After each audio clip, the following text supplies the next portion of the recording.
بسم الله والصلاة والسلام على رسول الله صلى الله عليه وسلم. السلام عليكم ورحمة الله وبركاته. معاكم أخوكم سمير صلاح من قناة عم بندق مسدد. طبعا بقالي كتير جدا ما عملتش فيديوهات، وصراحة يعني وحشاني الفيديوهات جدا. مش عايز أوفر أقول وحشتوني، بس أنا فعلا والله كنت يعني عايز أعمل فيديوهات من زمان والله، بس هي الظروف بقى الحمد لله رب العالمين. الشاهد إن شاء الله الفترة الجاية بإذن الله هعمل لكم إن شاء الله، هحاول يعني فتره كده اعمل لكم ان شاء الله فيديوهات كويسه باذن الله، والله المستعان. الفيديو ده كده صغير بس كده عشان خاطر يعني ارجع تاني ان شاء الله اعمل فيديوهات. ففيديو كده صغير برضو اصور لكم فيه بعض الاماكن في الحي الرابع. طبعا الدنيا اتطورت واتغيرت في اماكن كتير في العبور. انتوا عارفين طبعا انا بحب العبور ما شاء الله جميله. فهصور لكم كده بعض الاماكن في الحي الرابع، لانه شايف انه اتطور جدا في حاجات كتير.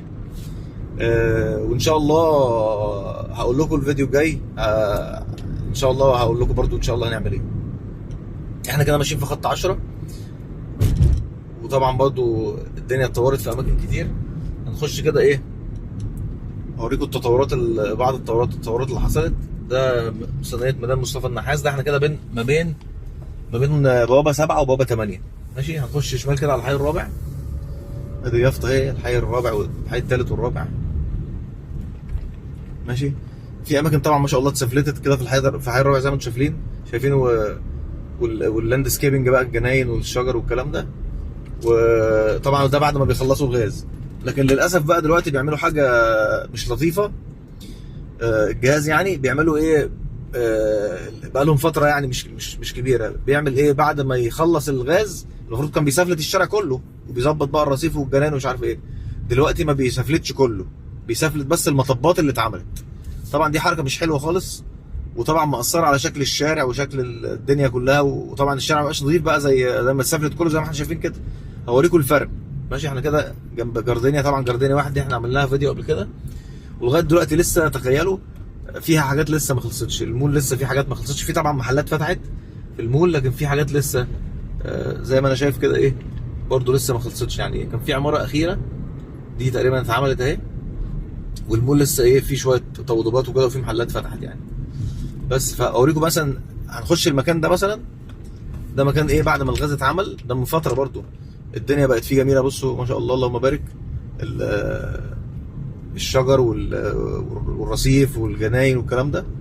ماشي، ده منطقه من ضمن المناطق الجميله اللي فيها جنينه كبيره زي كده. هلف كده عشان اوريكم الجنينه. ماشي،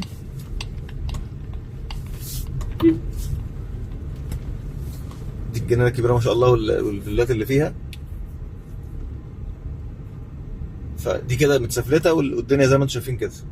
ماشي، اوريكم بس الفرق بين اللي معمول ده بعد ما الغاز اتعمل، وفي شوارع تانية في الحي الرابع برضه. بصوا واحنا ماشيين كده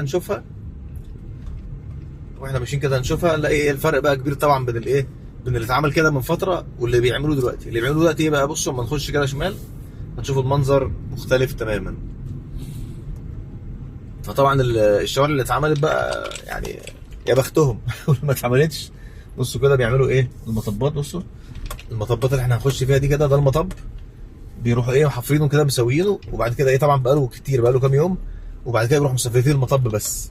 لكن بقيه الاسفلت ده وبقيت بقى الايه المناظر اللي احنا شايفينها دي ما بتتعملش بقى دلوقتي. الله اعلم هيعملوها ولا لا. بصوا كده حضراتكم تلاقي المطبات، بصوا هنا معموله كده ايه كده. يعني الحافه اللي عاملينها على المطب دي كده هيسفلتوا المطب بس، وبقيه التراب يبقى موجود والرصيف لسه زي ما هو. والمناظر الجميله اللي احنا شايفينها دي حاجه صراحه صعبه جدا. بصوا احنا في نفس الحي الرابع او داخلين على الحي الثالث، وده الفرق بقى. هتلاقي مثلا ايه شايفين الحته دي مثلا اتسفلتت اهي، بس المنظر طبعا مش حلو، ما سفلتوش الشارع كله يعني. بصوا كده المطبات دي كانت مطبات برضو اتعملت، باينه اهي في الصوره.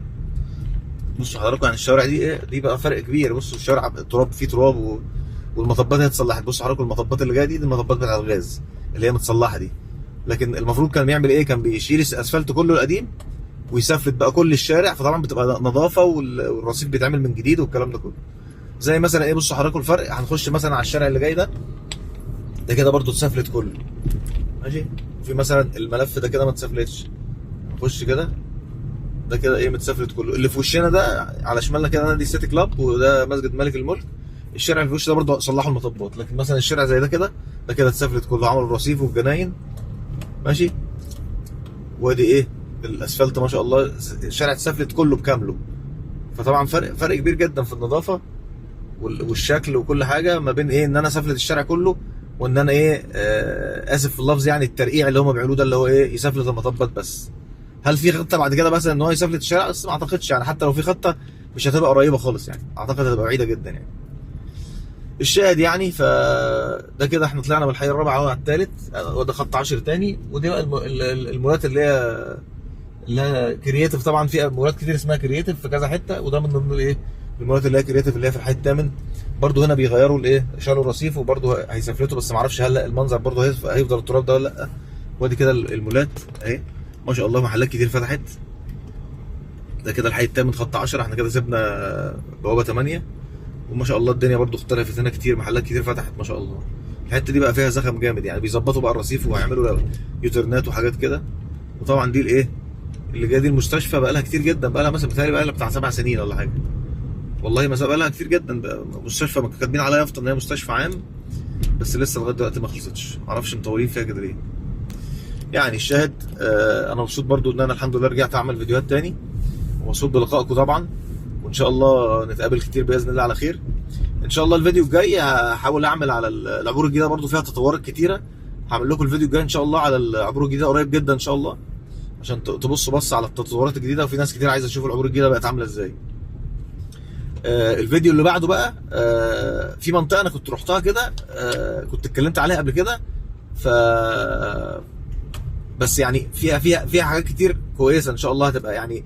لما رحت قبل كده لا مش هقول بقى دلوقتي، معلش خليها خليها ان شاء الله مفاجاه، لان انا حاسس ان الدنيا فيها اختلفت تماما، وفي حاجات كويسه هقول لكم عليها طبعا في الاسعار والكلام ده كله. فخلي الفيديو اللي جاي ان شاء الله العبور الجديده، والفيديو اللي بعده المفاجاه اللي انا عاملها لكم ان شاء الله في منطقه ان شاء الله هتعجبكم جدا باذن الله، ونبقى بنتكلم عليها، والتفاصيل اللي انا كنت عايز اقولها مش هقولها دلوقتي، هقولها ان شااء الله مع الفيديو اللي هنعمله باذن الله. وبرده قولوا لي اخباركم ايه في التعليقات، ولو عايزين برده مناطق معينه في العبور ان شاء الله باذن الله نعمل لكم فيديوهات ليها باذن الله، وفي كلام كتير باذن الله. واللي عايز برده مني اي حاجه واي معلومه، انا سايب تليفوني في صندوق الوصف، وناس كتير بتكلمني، فاللي عايز يكلمني في اي وقت يسالني على اي حاجه ان شاء الله انا تحت امركم باذن الله. وربنا ييسر الحل للجميع ان شاء الله. وكل عام وانتم بخير بمناسبه عيد الاضحى ان شاء الله جاي علينا اهو. ربنا يا رب يعيده باليمن والبركات على كل المسلمين يا رب ان شاء الله. يلا اشوفكم على خير. كان معكم اخوكم سمير صلاح من قناه عم مندق مصدق. سلام عليكم.